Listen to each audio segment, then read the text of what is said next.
Perkenalkan, nama saya Alcerian Linggar dengan NIM 21142011098. Saya dari kelas A3 Fakultas Keperawatan semester 4, dan video kali ini melengkapi tugas ujian tengah semester mata kuliah Keperawatan Medikal Bedah 2 dengan dosen pengampu Nurse Ariska Eskep Mkep. Dan di saat ini saya akan menjelaskan pemasangan infus pada pasien hipovolemik.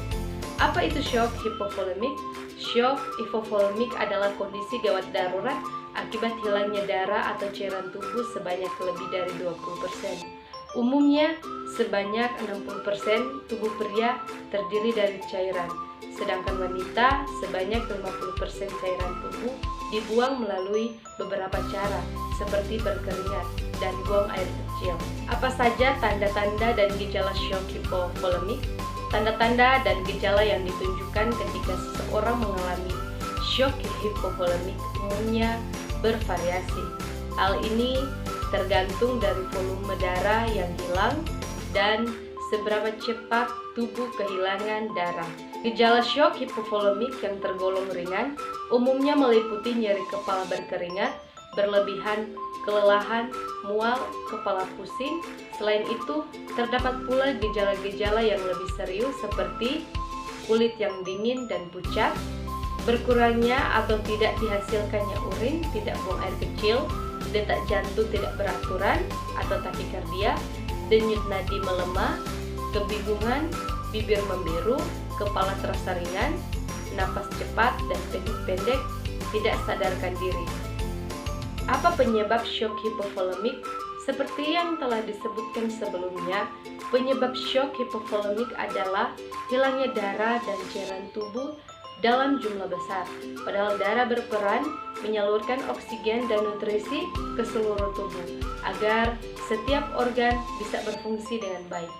Beberapa hal yang bisa membuat tubuh kehilangan darah dalam jumlah besar antara lain pendarahan dalam seperti pendarahan saluran cerna, luka yang cukup luas, cedera yang menyebabkan organ dalam terluka, dehidrasi, kehamilan ektopi. Tujuannya adalah 1. Sebagai pengobatan, 2. Mencukupi kebutuhan tubuh agar cairan dan elektrolit, 3. Memberikan zat makanan pada pasien yang tidak dapat atau tidak boleh makan melalui mulut. Kebijakan, seluruh pelayanan keperawatan berorientasi pada mutu dan keselamatan pasien sesuai SK Direktur Nomor tentang kebijakan pelayanan rawat inap. Prosedur, persiapan alat: A. Standar infus, B. Cairan infus, C. Infuset, D. Alkohol swab, E. Transparan dressing, F. Gunting, G. Plester, H. Pengalas dan perlak, I. Bengkok, J. Sarung tangan non steril. Kita masuk dalam pelaksanaan. Pertama, cuci tangan. Kedua, identifikasi pasien. Ketiga, jelaskan pada pasien tindakan yang akan dilakukan. Keempat, bawa peralatan ke pasien. Kelima, atur posisi pasien dengan posisi supine atau terlentang. 6. Siapkan set infus dan cairan infus untuk siap digunakan. Lepaskan penutup botol cairan, lalu disinfeksi dengan alkohol swab dan tusukan pipa saluran udara dan saluran infus. 7. Isi selang infus, tekan bilik drip dan lepaskan, biarkan terisi 1/3 sampai 1/2 penuh. Tutup jarum dibuka, cairan dialirkan sampai keluar sehingga udara tidak ada pada selang infus. Lalu klem ke posisi off. Pastikan selang bersih dari udara dan gelembung udara. Ujung selang ditutup kembali. 8. Pakai sarung tangan. 9. Periksa ulang cairan yang akan diberikan. 10. Siapkan area yang akan dipasang infus.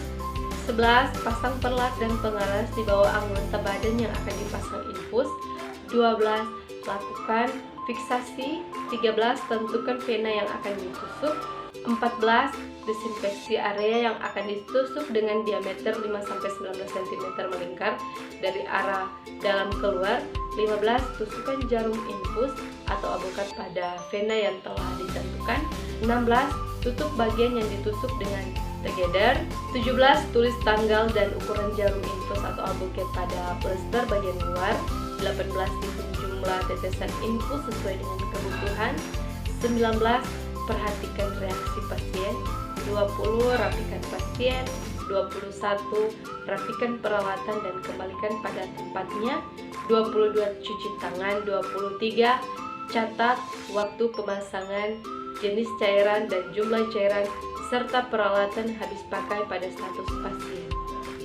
Baik teman-teman, itulah penjelasan saya mengenai pemasangan infus pada pasien hipovolemik. Terima kasih.